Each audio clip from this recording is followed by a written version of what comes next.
I'm a little late to this, but I finally got around to playing the first Alan Wake 2 DLC, Night Springs. Going into this, I wasn't sure what to expect, but to my surprise we got 3 separate episodes with 3 different characters. Which episode you like really depends on what scenario you enjoy the most, because they really are unique, but still include gameplay elements that were established in the base game. So I just wanted to give my thoughts on each episode and which one I thought was the best. This first episode has you playing as the waitress from the diner Rose as she attempts to save the writer, Alan, from danger. In order to do this, she has to fight his evil twin, called the Bad Boy. If I'm being honest, this episode was kinda pointless. You just run around and kill a bunch of enemies with what seems like an endless amount of ammo. It's pretty much run here, go there, and shoot stuff along the way. There isn't much depth at all, as you're just fighting enemies while following the trail that leads to the Bad Boy. However, if you played the base game, then the way this was set up kinda makes sense. Rose is kind of a ditzy or aloof waitress with this insane obsession for Alan, so expecting anything substantial in regards to her episode will be setting yourself up for failure. Having her section be sort of a love episode lines up perfectly.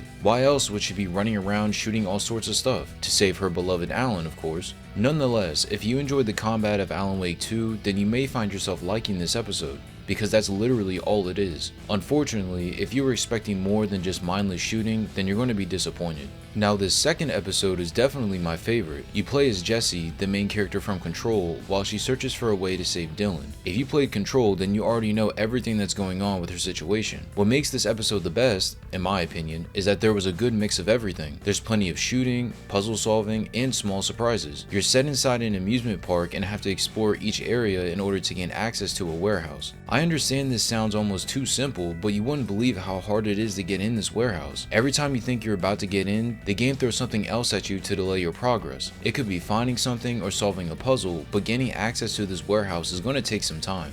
I liked how the sheriff, played by Shawn Ashmore from Quantum Break, was actually helpful and wasn't just there to help fill out the episode. The gameplay felt more in line with Alan, but since they give you tons of ammo in this DLC, going through this gave me major Control vibes. Even though you have to shine light on the shadows and you lack all those cool powers from that game, it felt like I was right at home.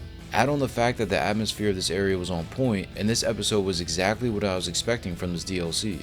To me, it seemed like this episode blended everything that Alan Wake is perfectly into one small snippet. The exploration, combat, and overall feel aligns with what this series is at its core. Honestly, Remedy could have expanded on this and made the entire Night Springs DLC just this episode, and I would have been perfectly content with that. Regardless, if you're looking for a reason to purchase this expansion, Episode 2 North Star would be that reason. The third and final episode of this expansion was definitely better than the first. You play as the sheriff from the last episode and go through a whole slew of time-shifting events. Again, like the other episodes, there are enemies you have to kill and puzzles you have to solve, but this time around I didn't think they had as much of an impact. They were still enjoyable, but for this episode they seemed a little mundane. However, the different sections you go through make this episode worth playing through. You start out in the studio looking over a script, but by the end you're in a completely different dimension. The various effects add some fresh gameplay sections that fit right into an Alan Wake game. Even though they're brief, I think they're definitely memorable.